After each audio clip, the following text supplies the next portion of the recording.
Deyirlər, gənc qızsan, sənətə təzə gəlmişsən, bu nə sözlərdir danışırsan.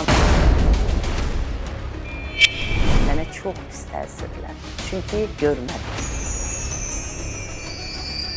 Teatr səviyyə, teatr sənətdir. Amma serialda mən sevməliyəm, sevməsəm sənətini cılızlaşdıra bilmərəm. Gedim, hər nə gəldi çəkilim, yox, hər yerə gedmərəm. İnsanlara güvənim azalır. Allah ağlımızı əlimizdən almasın. Onu cırdım ki, qoy qalmasın. Oynadığınız rolların eləsi olubmu ki, həyatda bu mələykənin həyatını təsvir eləsin? Mən deməklə deyil, böyük-böyük danışmayım. İstəmərəm qızım o qədər əziyyətə dözsün. TikTokdan nə öyrənəcək? 20 yaşı var, hələ indi də istifadə eləmir. Demişəm, qızım, istəsən Instagram aç, amma TikToka icazə verirəm. Hamının problemi var həyatında. Qoy biz problemsiz görünək. Bir oyan qədrini bilmədiyim dost. Yadıma düşür, indi kövrəlirəm.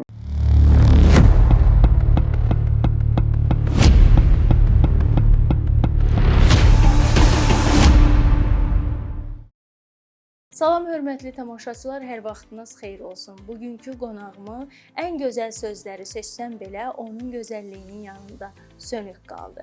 Bu səhnəmizin Kleopatrası, Gültəkini, itkin gəlini və ən əsası hər kəsin sevimlisi aktrisa Məleykə Əsədovadır. Xoş gəlmisiniz Məleykə xanım. Xoş günlərimiz olsun. Səhnəmizin gözəl aktrisası, bizim Məleykə xanımımız. Necəsiz? Gəlmişəmsə, buradayamsa yaxşıyam.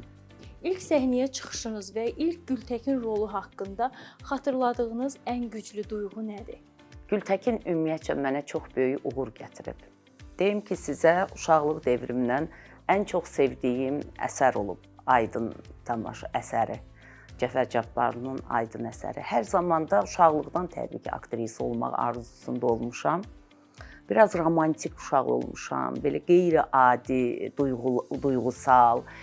Ona görə hər zaman Aydın əsərini oxuyanda, məktəb illərində özümü Gültəkində xatırlayırdım ki, Gültəkin mənəm, Gültəkin obrazını oynayım. Təsadüfən ilk səhnəyə gəlişimdə, Allah rəhmət eləsin, Həsən Əbluç mənə dedi ki, hələ teatra ilk günümdür gəlmişəm. Dedi, bildi ki, burada işləyirəm, teatra qəbul olmuşam. Dedi, Aydını oxumusan, yadındadır. Deyirəm, bəli.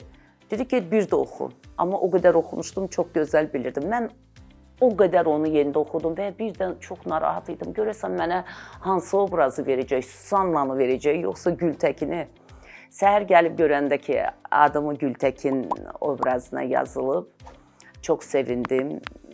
Səhnə gəlişimdə ilk sevincim oldu. Gültəkini Həsən Əbluç bilirsiniz ki, həm də danışıq ustadı idi, danışıq müəllimi idi, səhnə danışığı müəllimi idi. O da mənə bir məktəb oldu. Onunla məşqlərimiz, Aydın kimi böyük əsərdə Gültəkin obrazını canlandırmaq, çox ürəklə məşqlər eləyirdik o 5-6 ay ərzində və böyük uğur gətirdi mənim sənətə ilk gəlişimdən. O zaman klassik sənətkarımız Barat xanım Şəkinskaya çox gözəl fikirlər söyləmişdim mənim oynadığım Gültəkinə. Demişdi, səhnəyə doğru, düzgün, təbii aktrisa gəlir və bir də əsl Gültəkin Məleykə Əsədovadır. Mənim üçün çox xoşbəxt idim o anlar ki, mənim ilk imtahanım idi elə bir səhnədə. Çox gözəl fikirlər söylənirdi tənqidşünaslar tərəfdən. Yəni, ümumi mənə uğur gətirib və onu da qeyd edeyim ki, 10 ildən sonra yenə böyük səhnədə, yenə də səhnə danışıq ustadı, professoru deyim ki, Mikail Mirzə tamaşanı hazırladı. Yenə də Gültəkin mənə həvalə olundu. Aydını amma Nurəddin Mehdixanlı oynayırdı. gözəl aktyorumuz. Və bir də sizə deyim ki, o qədər yenə də ürəklə, yenə də məşqlər əsnası o da bir məktəb və yenə də Gültəkin mənə uğur gətirdi. Ulu öndərimiz tamaşanın premyerasına gəldi. Mən Gültəkin Aydın mənim ünvanıma çox gözəl fikirlər söylədi. Ulu Öndər dedi, səhnə mən Fatma Qədirinin ifasında görmüşəm bu obrazı. Məleykə Əsədova çox gözəl oynadı. Klassik aktrisaların davamçısıdır Məleykə xanım. Mənim ünvanıma çox gözəl fikirlər söylənildi və deyim ki, sizə Gültəkin obrazından sonra mən xalq artisti adına layiq görüldüm. Yəni Gültəkin obrazı mənə çox böyük uğur gətirib. Bəlkə də uşaqlıq illərimdən ən çox sevdiyim obraz idi, ən çox sevdiyim xarakter idi. Ulu Öndərin qarşısında rol almaq, oynamaq necə bir hiss idi Məleykə xanım? İnanırsınız, bilirsiniz, bunu hər kəs bilir ki, mən həddindən artıq çox sevmişəm Ulu Öndəri. Heç o da irəli gəlir bizim ailəmizdən. Ailədə hər zaman uşaqlıq illərində görürdüm, atam efirə baxır, günün ekranı, o vaxt Vremya var idi. Hər zaman Ulu Öndər haqqında o qədər gözəl fikirlər söyləyirdi ki, uşaqlıqdan mən bilirdim ki, inanırdım ki, buna Azərbaycanın ancaq xilaskarı, Azərbaycanda ancaq Ulu Öndər Heydər Əliyev Azərbaycanın adını ucalda bilər. Uşaqlıq devrimdən mən belə böyümüşdüm. Ona görə də 90-cı illərdə, mən 89-cu ildə səhnəyə gəlmişəm, professional sənətə gəlmişəm. Ona görə o zamanlar deyirdim ki, o vaxtı Ulu Öndər deyirdim ki, mütləq Azərbaycanı xilas eləsə bu qara dumandan, qara buluddan Heydər Əliyev xilas eləyəcək. Mənə deyirlər, gənc qızsan, sənətə təzə gəlmişsən, bu nə sözlərdir danışırsan? Deyirdim, yox, mən inanırdım buna ki, Ulu Öndər Azərbaycanın xilaskarıdır. Belə də oldu. Ulu Öndərin qayıdışı, gəlişi, Azərbaycanın üzərindən o qara buludun çəkilməyi, Azərbaycanın bugün gözəlliklər əldə etməsi, hər birinə görə Allah Ulu Öndərimizə rəhmət eləsin. Bugün elə Ulu Öndərimizin yadigarı, qanını daşıyan, məktəbini görən İlham Əliyevdə görürsünüz ki, nələr Azərbaycanı nə qədər ucalıqlara dünyaya tanıtdırıb, Azərbaycanı 30 illik həsrətinə son qoyub. Bu elə bir şeydir ki, əsrlərdir, torpaqlar gedir, geri qayıtmır. Amma Ulu Öndərin yadigarı bizim ali baş komandanımız İlham Əliyev tarixə imza atdı və gedən torpaqlarımızı, hətta 30 ildən qabaq da olan gedən torpaqlarımızı geri qaytardı. Allah Ulu Öndərimizə rəhmət eləsin. Amin. Prezidentimizə də, ailəsinə də can sağlığı arzulayıram.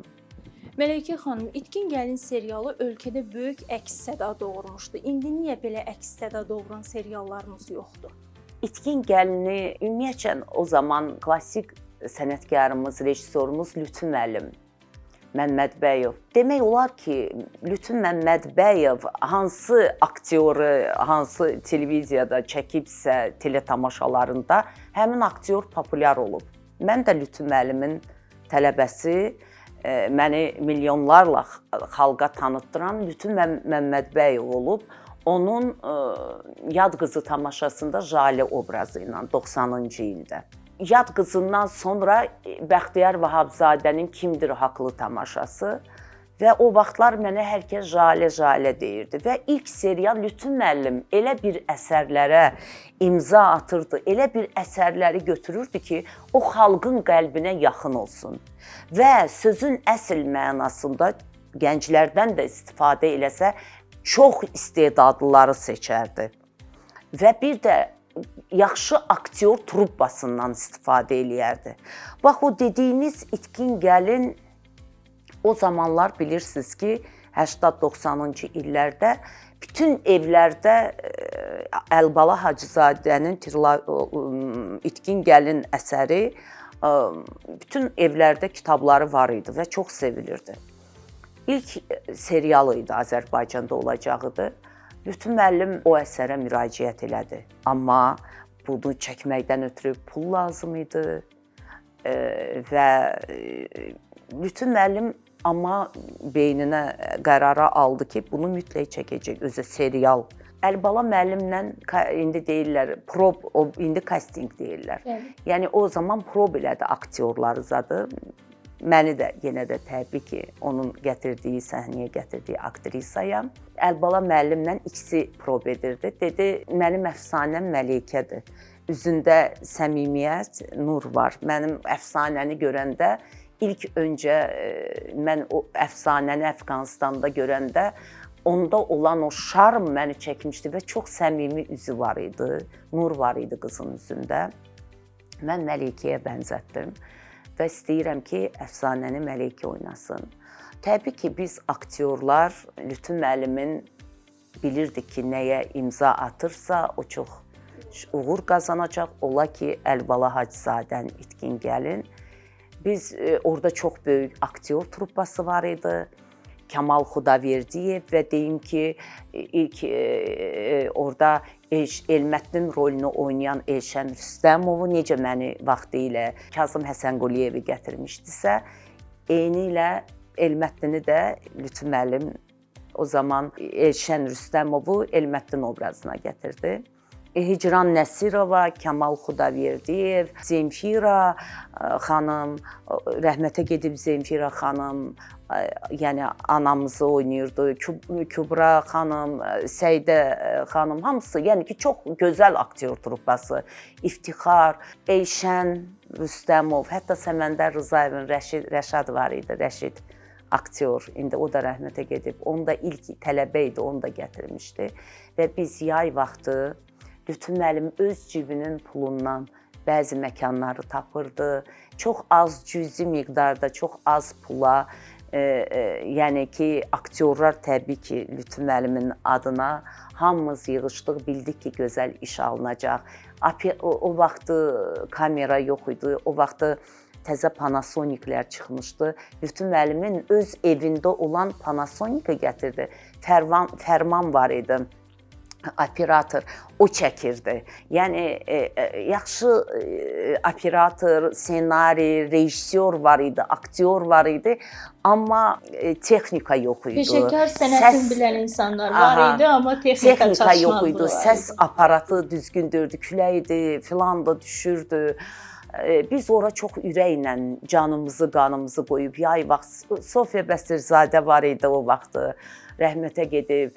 Yəni canımızla biz orada işlədik. Orada bir səhnə var, döyülmə səhnəm var idi ki, gəlib məni Kübra xanım vurmalı idi. Orada deyirdim, Kübra xanım doğrudan məni vurdu. Deyirdi, yox. İnanın ki, insan səhnəyə gələndə pul maddiyyat düşünmür. Yəni ki, o qədər sənətin vurğunu olmuşuq. O qədər. Yəni tamaşa efirdə gedəndən sonra film təsəvvür eləyin ki, hər kəs dedi Jalə əfsanəni oynayır. Sonra çox ailələr əfsanə adları qoydu. Hətta ailə var ki, bir qızının adı əfsanədir, birinki Elmətdin, oğlunun adı Elmətdin. Əfsanə Məleykə. Yəni indi əfsanələr kimi görürəm, deyir, mən sizin adınızı qoyublar mənə. Məleykələr nə qədər artıb, əfsanələr o zaman 94-cü ildə olan uşaqlara bu adlar qoyuldu. Bu da aktrisanın uğuru deməkdir.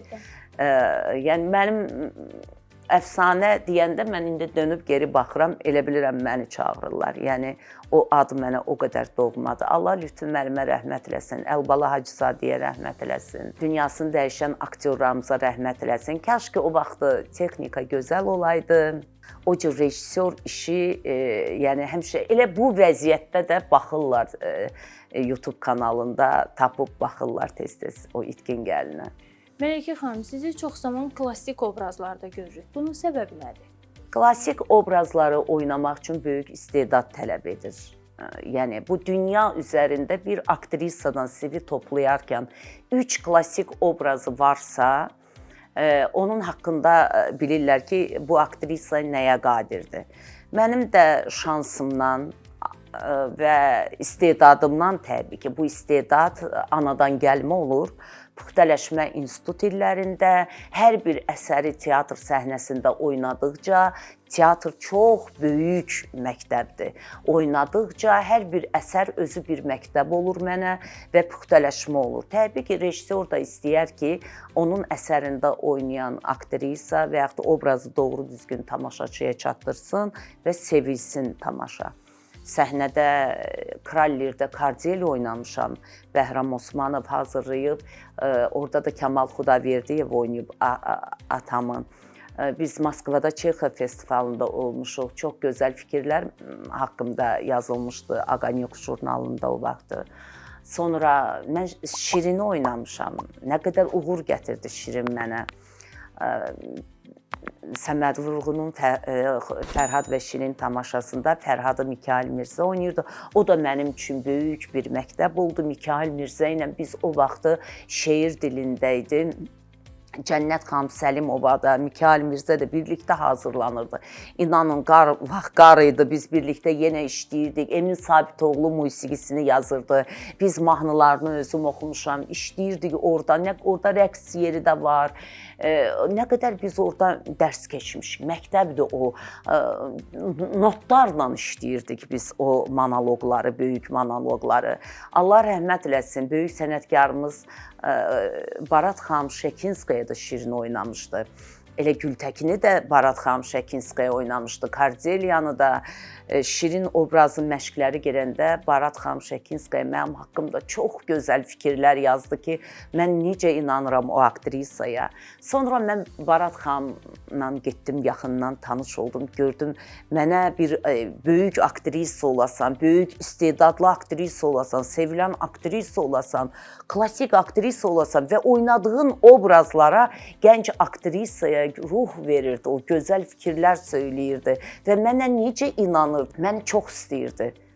Çox istəyirdi və deyirdi, valla istəmirəm özüm haqqında o fikirləri o zamanlar söyləyirdim. Bir maqnitofon gətir, o vaxt deyirdi, kiçik bir səsimi yaz mənim. Mən deyirdim, yox Barat xanım, deyirsiniz hələ mənə böyük, yox bu qalsın. Mən bilmirdim o vaxtı nəyə görə deyir.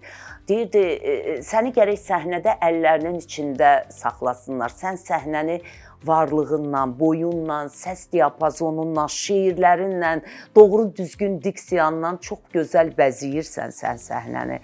Sən klassik, Barat xanım da bu sözü, Ulu Öndər kimi Barat xanım da bu sözü demişdi ki, mənə sən klassik o devrin, bizim devrin aktrisalarının elə bil davamçısısan.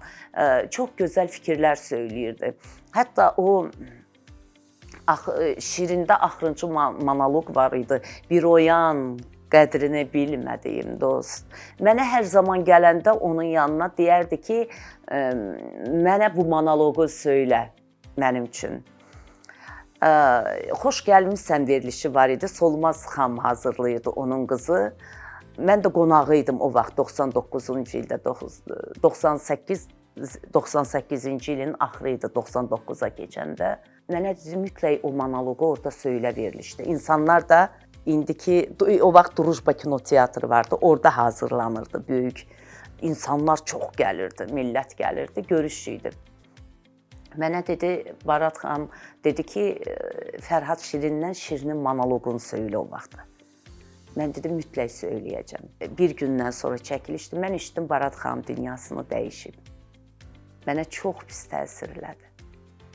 Çünki orada söyləyədiyimi görmədi. Amma bir andan da təsəlli tapıram ki, mən gəlib onun üçün söyləmişdim. Yadıma düşür, indi kövrəlirəm o illər. Doğrudan çox gözəl illər idi. Əsl sənət illəri idi. Sənət, sənətkar sözü, sənətkar sənin haqqında belə fikirlər, yüksək sənətim haqqında. Mən səhnə üçün zaten doğulmuşdum. Mənim haqqımda belə fikirlər söyləməyi, mən bir andan təsəlli tapırdım ki, mən onun üçün gəlib söyləyirdim evində. Amma mən xoş gəlmişsən də bir gündən sonra onu söylədim, o monoloqu. Və göz yaşlarımı təbii ki, saxlaya bilmədim. Mələkə xanım, sizin aktrisalıq istedadından savayı gözəl bir şeir demə qabiliyyətiniz də var.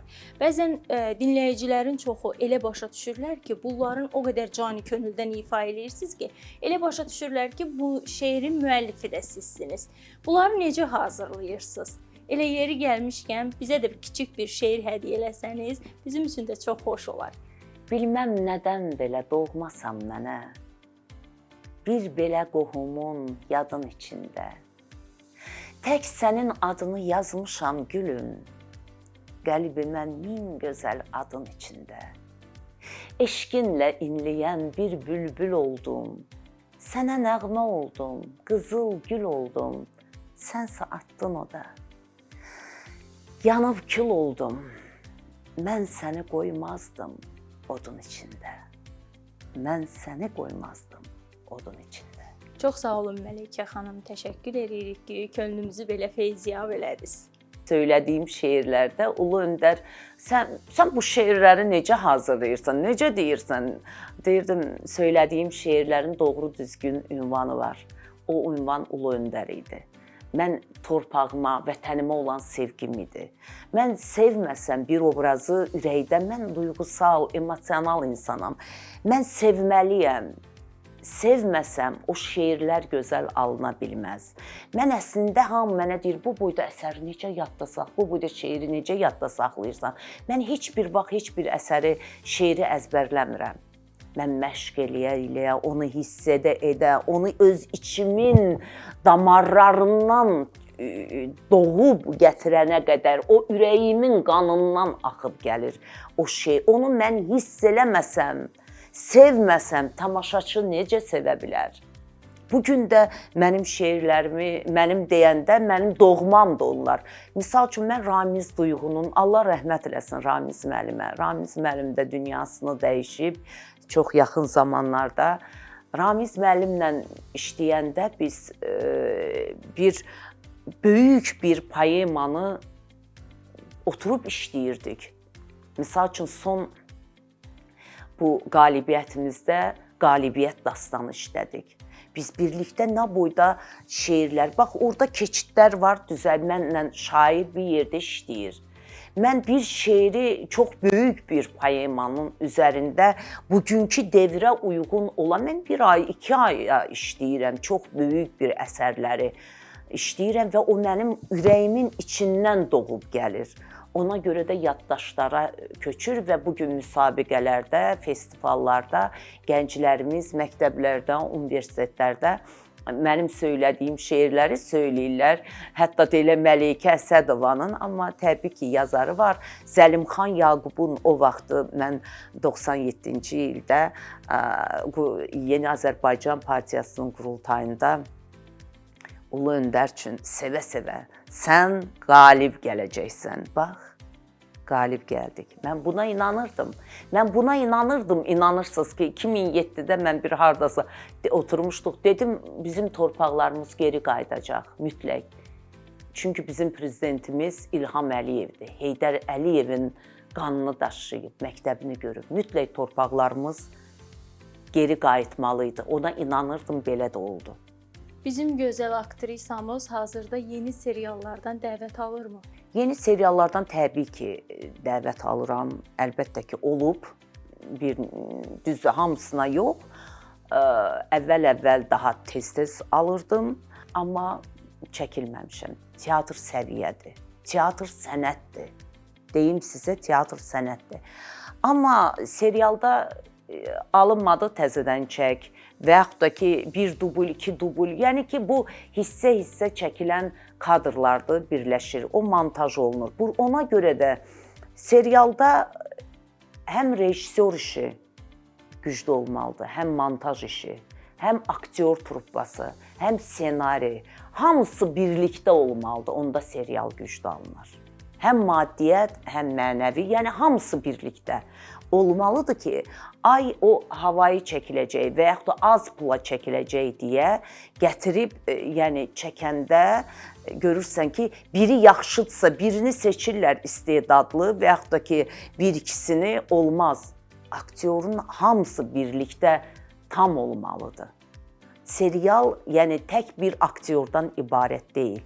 Burada operator işi tam birləşik, iş truppa güclü olmalıdır. Bu gücün içində əsas nüans nəyi görürsüz ki, deyirsiniz təklif alıram, yalnızca çəkilmirəm? Yox, təklif almışdım bir-iki dəfə olub. Çəkilən anda gördüm ki, mənim aktyor tərəf müqabili aktyor truppasına nəzər yetirmişdim. Heç mən görürsüz, heç vaxt indi də demərəm adını, heç demərəm də hansılardan, nələrdən təkliflər gəlir. Çünki əgər bir şeyi oynadımsa görünməlidir. Oynamadımsa niyə görə də qeyd eləməliyəm. Amma olanda nədənsə əgər razı olsam, yəqin ki, çəkilərdim. Olmayıb ki, hardasa. Deyim sizə ki, bu o demək deyil ki, seriallarımız irəliləyir, get-gedə. Yəni ki, serialın özü də bir qoldur sənətin. O mənada ona necə gəldi baxmaq olmaz. Çox ciddi yanaşmaq lazımdır və əvvəlkindən nisbətən irəli gedir. Çox gözəl, bəziləri var ki, çox gözəldir seriallar. Ümumiyyətcə buna görə də yəni alqışlamaq lazımdır, ruh vermək lazımdır, ruhdan salmaq yox. Mələkə xanım, gəlin etiraf eləyək ki, indi elə seriallar var ki, oradakı ifadələr, diksiyalar heç də könül açan deyil. Təkcə bizim serialda yox, elə olur ki, başqa seriallara da baxanda mən professional nöqteyi nəzərdən baxıram. Xoşuma gəlməyən, görürəm ki, orada oyundur, canlılıq yoxdur, heç baxmıram ona. Misal üçün, mən bu dəqiqə bilirsiniz ki, türk serialları çox, orada da çox gözəl seriallar da var, olmayanı da var. Orada da var olmayanları, amma çox gözəlləri də var. Mən baxıram, misal üçün, türk seriallarından bəzilərinə baxıram, amma görsəm də orada adilik görəndə, oyun görməyəndə baxmıram. Mən sənət insanıyam. Ona görə də mən sənətimi cılızlaşdıra bilmərəm. Gedim, hər nə gəldi çəkilim, yox. Özünüz də görürsünüz ki, neçə vaxtlardır deyirsiniz, gəlin çəkilin. Hər yerə getmərəm, yəni ki, çəkilməyə. Gedərəm, sənət olan yerdə, sənət söhbəti olan yerdə Məleykə var, yəni ki, təbii ki, belə olmalıdır. Çünki Məleykə əgər aktrisadsa, sən məni tamaşaçılarıma sevdirən mənim obrazlarım olub. Niyə görə mən 36 ildir mənim kiçik fanlarımda, pərəstişkarlarım var, orta nəsil, yaşlı nəsil. Niyə görə bu şöhrəti 36 ildir saxlayıram? Çünki mən sənətə dəyər verdiyiniz üçün, sənəti sevdiyim üçün və obrazlarımı sevdiyim üçün, teatrı sevdiyim üçün və sənətkar əlçatmaz olmalıdır. Hər şeyə, hər xırdalığa gedib, mən gündəmdə qalmaq istəmirəm belə xırda söz-söhbətlərlə, sənətlə qalmaq istəyirəm, obraz. Çünki mən obrazlarla, Gültəkinlə gəlmişəm səhnəyə, əfsanə ilə yaddayam, çəkilə bilərəm. Hər nə gəldi. Amma sənətimə qiymət verdiyimə görə, obrazlarımı sevdiyimə görə, adımı Məleykə Əsədova deyəndə aktrisa Məleykə Əsədova gəlir gözlər önünə. Evet. Ona görə səhnəmə hörmət eləyirəm və çəkilmirəm. Qeyd etdiyiniz kimi böyükdən balacaya hər kəs sizi sevir. Bütün kütlə sizin pərəstişkarınızdır. Səhnəyə bəxş elədiyiniz bu gözəlliklə necə formada qalırsınız? Çünki mən təkcə özümə məxsus deyiləm. Mən oturuşumda da, duruşumda da, danışığımda da çox evdəki kimi rahat olmamalısan küçədə də. Çünki sən özünə məxsus deyilsən, tamaşa xalqa məxsussan. Xalq başqası nəsə zarafat eləyə bilər. Amma mən bir dənə artıq gülsəm və yaxud da zarafat eləsəm, gülürəm, danışıram təbii ki. Mənim qəlbimdə balaca uşaq şıltaqlığı var. Amma yerində, hər şeyi yerində. Sənətimə hörmət elədiyimə görə və məni sənətdə bu illəri sevgiləri ilə saxladığına görə tamaşaçılarıma çox böyük hörmətim var. Bir anın içində hörmətdən də salmaq olar. Və bir də mən səhnədə böyük obrazlar yaradıram. Kleopatra, Züleyxa, Mariya Tidor. Bugün səhnənin natavanıyam. Yəni, balerina Nurcahan. Mən formada olmalıyam ki, obrazlarımı sevirəm axı mən. obrazlarıma uyğun formada olmalıyam, plastikam yerində olmalıdır. İdmanla məşğul oluram, yoga ilə məşğul oluram, şeirləri sevirəm, təbiəti çox sevirəm, romantikam mən. Duyğusal insanam, dənizə baxmağı çox sevirəm. Mən buğa bürcüyəm bu arada deyim. Təbiətdən ilham alıram. Yaşıllığı çox sevirəm. Təbiət, dağ, çay səsi, quş səsi, dənizi çox sevirəm. Dənizə baxıb nə qədər ürək sözlərimi deyə bilirəm. Ürək sözlərinizi bölüşdüyünüz başqa bir dostunuz varmı? Var, kağızlar idi. Amma nədənsə bir ara dedim başa düşməyəcəklər. Bir neçə il, 20 il bundan qabaq nə qədər böyük bloknotum var idi. Onu cırdım ki, qoy qalmasın. O mənim daxili səsim idi əslində. Gündəlik yazırdınız? Gündəlik yazmırdım. Birdən otururdum, dənizə baxırdım, dəniz haqqında yazmağı xoşlayırdım. Mən səyahəti çox sevirəm. Gedirəmsə, təbiətdə yağış yağırsa, misal üçün sanatoriyaya gedəndə eləyəndə görürəm ki, ondan mən o yağışdan ağacların üstünə su tökülür. Mən ondan nə qədər yazı yazaram, mənsub şeirlər yazırdım. Məleykə xanım, deyirlər ki, çox baha qanarara filmlərə çəkilirsiniz. Bu nə dərəcədə doğrudur? Bu illəri əgər gəlmişəmsə, zəhmətimin bəhrəsini də görmək istəyirəm. Görürəm də, şükür olsun. Yəni, amma əgər görsəm ki, belə güclü rejissor işi, aktyor truppası, inanırsınız ki, o qədər olub ki, filmlərə, yəni olub da, canımızı fəda vermişik. Yəni heç o vaxtı biz danışmamışıq. Pul haqqında heç bir söhbət, danışıq olmayıb. Çünki biz obrazı sevmişik, sənəti sevmişik. İndinin özündə də olsa əgər mənə o qədər xoş gəlsə bir obraz, mən orada qanarar danışmaram ömrü boyu. Amma təbii ki, əgər çəkilirəmsə, zəhmətimin bəhrəsi olmalıdır. Yəni əziyyət çəkirəm, günümə həsr eləyirəm. Mən də aktrisayam, mənim də işimdir bu. Yəni aktyorlar ümumiyyətcə çox fədakardılar. Çox fədakardılar. Bir insan öz taleyini bu keşməkeşli həyatda olur, sevinci olur, kədər. Biz aktyorlar, gör nə qədər insan taleyi oynayırıq. Ona görə mən istəyirəm ki, aktyorlara sözün əsl həqiqi mənada sənət aktyorlara, teatr aktyorlarına xüsusilə yüksək qiymət verilsin. Oynadığınız rolların eləsi olubmu ki, həyatdakı Məleykənin həyatını təsvir eləsin? Sizə deyim ki, elə əsərləri oxuyanda mən obrazları sevirəm də, sevməsəm o mənim öz canım, o mənim balalarım, ürəyimdir obrazlar hamısı. Olub ki, oynamışam, deyirəm, burada bu Məleykə mənə oxşuyur, mənə uyğun bəzi xarakterləri.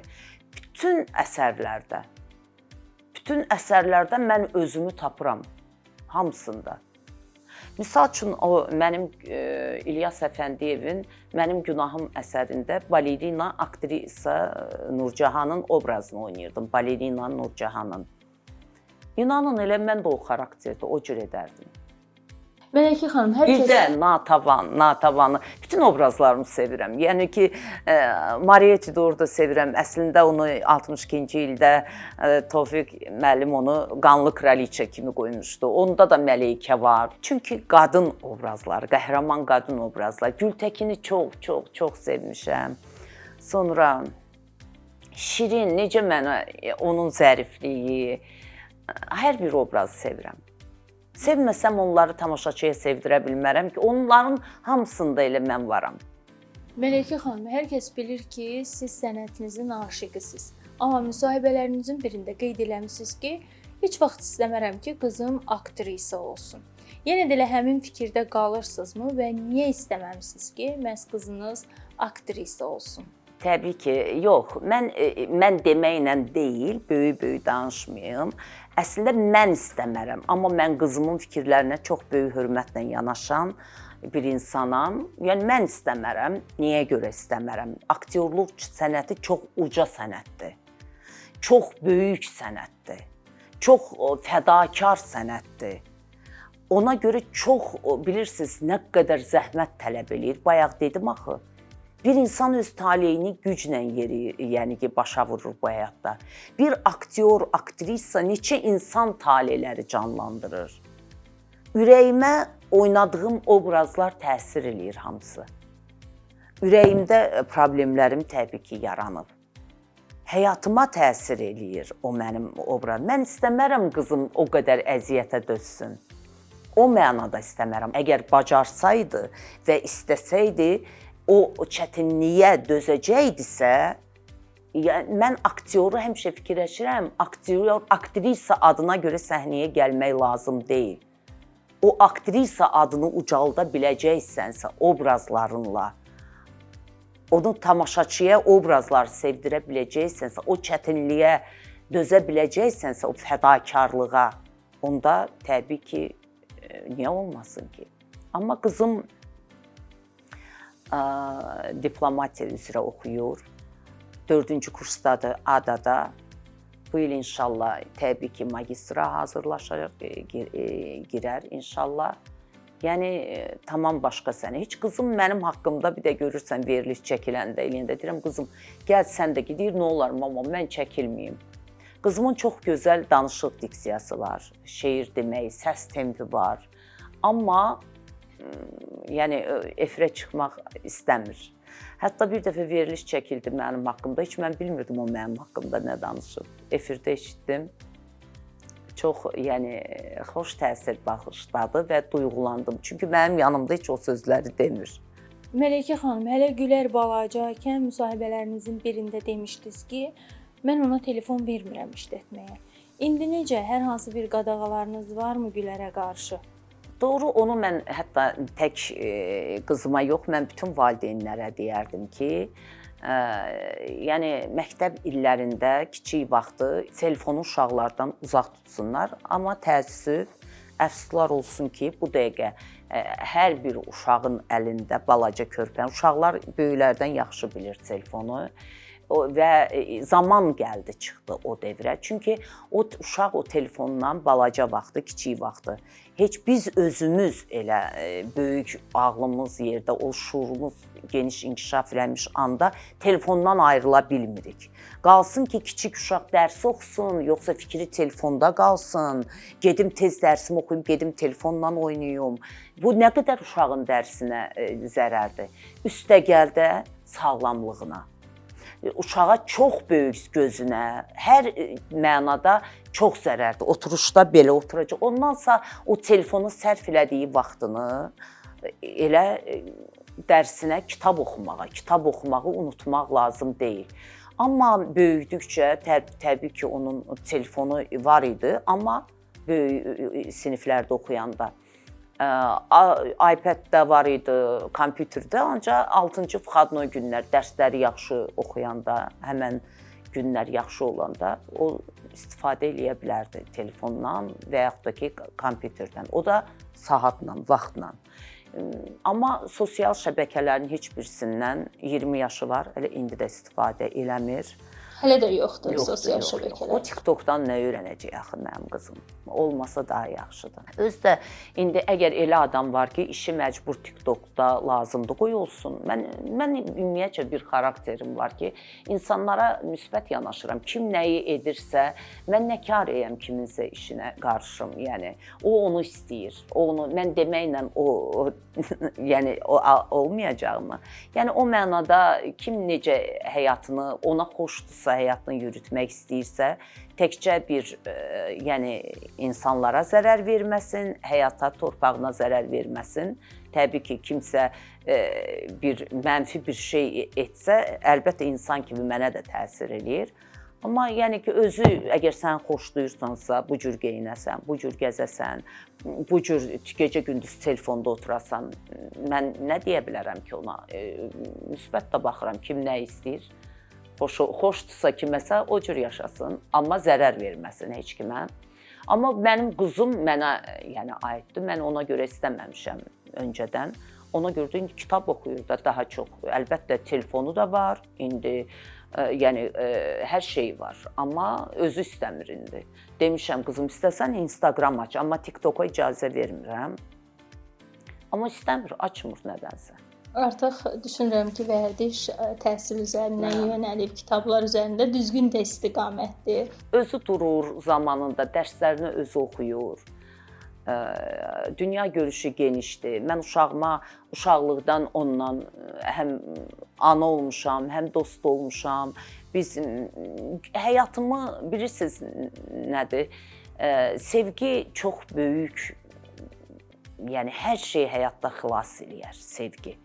Evlada diqqət, qayğı, sevgi vermək lazımdır, mütləq. Yəni sən ona diqqət ayırsan, elə bir xanım kimi də insan istəyir hər zaman diqqət, qayğı olsun ona. Amma evlad balaca uşaqdır, o körpə ürəyi ilə.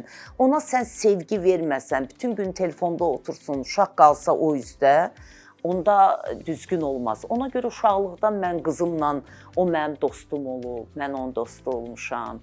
O məni həyata bağlayıb.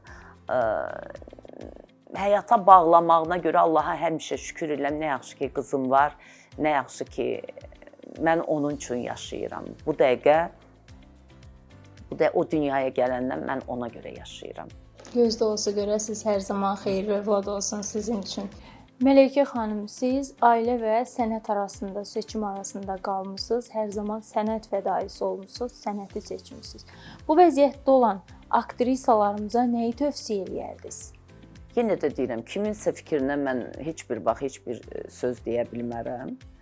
Kimin ürəyi necə istəyirsə, mən heç kimə, yəni ki, o mənada, əgər sevirsə və yaxud da ki, bir doğrudan da sənətdə nəsə, aktrisa adına görə yox. Mən həmişə deyirəm ki, sənətə gələndə gərək, yəni, əgər nəsə edə bilə, təkcə sənət yox, hər bir işi görərkən, hər bir işdə, yəni ki, bir bunu bacaracaqsansa, nəyəsə o sənətdə xeyrin olacaqsa gəlişdə, yəni yalandan gəlmək ada görə yox. Əgər doğrudan da öz istedadı varsa, hətta ona dəstək olmaq lazımdır, kömək eləmək lazımdır.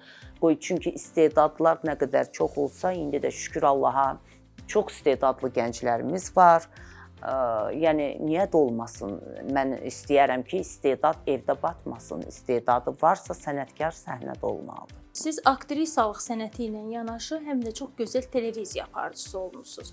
Hələ o dövrdə çox gözəl diksiya, aparıcılıq qabiliyyəti, bu özünü teatr səhnəsi ilə bərabər eyni zamanda da televiziyada göstərirdi. İndi efirlərimizdə sizin apardığınız tərzdə çox təəssüflər olsun ki, verilişlər yoxdur. O zaman texnikanın azlığına baxmayaraq, amma çox gözəl sənət incisi ortaya qoyulurdu. Siz inanırsınız. İndi o ürəklər yoxdur, yoxsa necə? Bunun səbəbini sizdən öyrənmək istəyirik. O zaman mən çox gözəl bir texnika dediniz. Mən inanırsınız ki, keçmiş filmlərə o nə qədər baxıram, böyük dayağa baxıram, bugün də mənə təsir edir. Arşın Malalan olmasın, bu olsun. Nə bilim, o qədər filmlərimiz, qədim, gözəl Azərbaycan filmləri var idi. Baxdıqca adam ləzzət alırdı. Gözəllik işığı verilişim var idi. O zaman mənə hamı elə bilirdi ki, mən bunu, yəni öz işığımda, əslində elə deyildi. Mən gələn sənətkarlarımıza sual verirdim, sənin üçün gözəllik işığı nədir? Çünki mənim üçün gözəllik işığı mənim sənətim idi. Məni gözəlləşdirən mənim obrazlarımdır, mənim səhnəmdir. Mən belə yanaşıram sənətimə, o qədər sevirəm. Onun üçün də gələn qonaqlarımız, mən verilişimə gözəllik işığı mənim üçün sənət işığı idi. Mən gələn gənc nəsil gəlir. Biz gənc nəsilə sənətkarları nümayə göstərməliyik.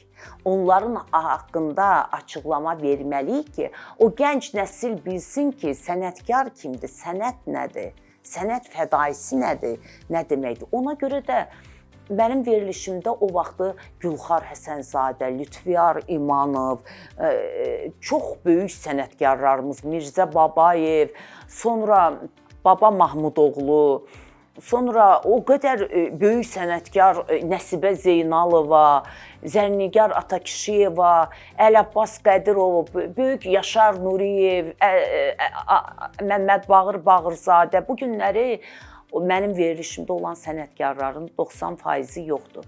Mən onları dəvət eləyirdim ki, gənc nəsil sevə-sevə də baxırdılar o verilişə. Qoy bilsinlər ki, sənətkar kimdir, sənət nədir. İndi də gərək elə olmalıdır ki, efirlər biz bunu göstərməliyik ki, tamaşaçı da baxsın, bilsin də. Bir dəfə baxmayacaq, ikinci dəfə baxacaq. Axı gözü görəcək. Amma indi təəssüf ki, daha çox reytinq xətrinə bir də görürsən qalmaqallı sözlər, qalmaqallı cümlələr. Yəni ki, siz sənət adamlarını gətirin, gətirirlər ildə, ayda bir dəfə, bəzən də deyirlər siz gəlmirsiniz deyə. Biz də çünki verilişin dəyəri gedir. Amma tamaşaçıları da biz o qədər eyni şeyi göstərib. Eyni tamaşaçı da axı açır, evdə açmalıdır bəzən. Ancaq o verilişlərə, elə verilişlərə baxırlar və inanın mənə çox pis təsir eləyir. Çox mənasız danışırlar. Təbii ki, bu hamısına aid deyil verilişlərin. O qədər gözəl verilişlər var ki, misal üçün Lamiyənin mən keçən səfər verilişinə çıxdım MTV-də. O qədər gözəl sənətdən, televiziya günü idi. Qəşəng hamı da baxdı. Çox gözəl sənətkarlarımız var. Gənclərimiz də var, çox gözəl sənətkarlar. Yaşlı nəsil də var, gənc nəsil də var, orta nəsil də. Bizdə o qədər istedadlı gənclərimiz var ki. Gəlin elə biz efirə onları dəvət edək və tamaşaçı gələn gənc nəsil də onları görsün, öyrənsin. Və siz gələndə verilişə ancaq qalmaqallı suallar verəndə, o da elə nədir çox danışılacaq və TikTokda o yerlər gedəcək, nə bilim, nə edəcək, bunlar belə də bu boşluğu necə götürmək olar Məleykə xanım? Vallahi 21-ci əsrə gəlmişik, deməklə deyil. Ona görə də məcbur qalırıq ki, veriliş deyiləndə, çəkiləndə o qədər deyirik ki, ay kim olacaq, nə danışıq. Belə təbii ki, bizə o suallar verilmir. Yenə də yəni verilişin dəyəri gedir aşağı. Gətirirlər qalmaqalla çıxardırlar. Bayaqdan obrazlardan danışırıq. Hər şeydən danışırıq, qalmaqal yoxdur amma. Məleykə xanımın 36 illik bir insan ömrü qədər səhnəyə həsr etdiyi illər ondan nələri aldı, nələri verdi? Hər şey verdi mənə sənətim. Mən Allahıma milyon qat şükürlər eləyirəm.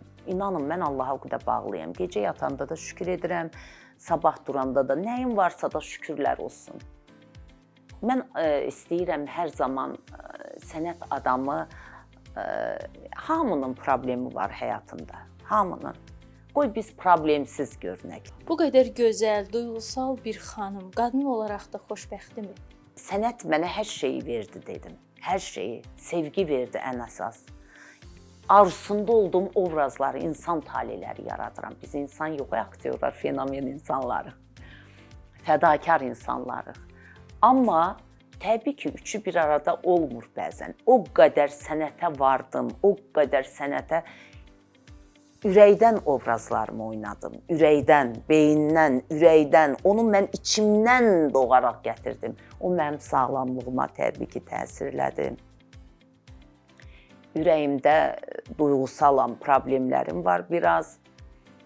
Bu da təbii bir hissdir. İllərlə o cür çətin obrazları yaşayan. Səhnədə vallahi olur ki, axırda o qədər ürəklə başım fırlanır, gözlərim qaralır. Nəyi keçirdirəm, onu Allah bilir. Bu son illərdə də insanlara güvənim azalıb. Təbii ki, nədənsə... Güvən duyğusunu aldı sizdən? Məndən güvən duyğusunu aldı. Amma mən ana kimi xoşbəxtəm. O xoşbəxtçilik məfhumu deyirlər, qadın kimi xoşbəxt ola bilmədim deyirsiniz. Bilirəm, o fikri demək istəyirsiniz. Amma o xoşbəxtçilik məfhumu həmişə olmur axı. Hər bir insanda, heç xoşbəxtəm deyən qadında da, yəni anlarla olur. Tam xoşbəxt insan ola bilməz. O xoşbəxt anlar mənə nəsib olub, şükür. Mən həyatımdan çox razıyam. Allahıma şükürlər eləyirəm. Çox şükür. Allah ağlımızı əlimizdən almasın. Mən gözəl dövlətdə yaşayıram. Azərbaycanımı çox sevirəm. Mən sevgi nə olduğu hissini bilirəm. Torpağıma çox bağlıyam. Əqidə çox şükür ki, Allah məni bir əqidədə yəni yaradıb. Çox şükür ki, gözəl ananın, gözəl atanın böyük sevgisindən doğulmuşam. Gözəl ata-ananın evladıyam. Çox şükür ki, Allah mənə evladımı verib, gözəl qız evladı verib. Sonu da gözəl olsun. Çox şükür ki, Allah mənə bu istedadı verib və bu qədər tamaşaçı sevgisi verib. Bu hər adama qismət olmur. Amma tək qadınam. Mən deməzdim siz tək qadınsınız, gözəl anasınız, gözəl xanımsınız və ən əsası bütün Azərbaycan sizi sevir. Çox şükür ona görə də bax məni yaşadan bu sevgilərdir. Səhnəmizin sevilən aktrisası, bütün rollarının gözəl qəhrəmanı. Sizi hamımız sevirik. Çox sağ olun ki, gəldiniz. Çox sağ olun əzizim, mənə də xoş oldu. Mən sənət haqqında danışanda mənim üçün zaman dayanmasın. Hətta o qədər danışıram, çox sevirəm sənət haqqında danışmağı. Obrazda təbii ki, bu balaca veriliş qısa vaxtdır. Obrazlarımı bura sığışdıra bilmərəm. Onlar mənim doğmalarımdır. Onlar məni Məleykə Sədava eləyib. Ona görə şükür edirəm və obrazlarımı sevirəm. Hələ də mən həyatı çox sevirəm. Hələ də səhnədə yaradacağım obrazlar çoxdur. Tamaşaçılarım da sevə-sevə gəlir. Onların alqışları, çiçəkləri məni həyata bağlayır, səhnəyə bağlayır.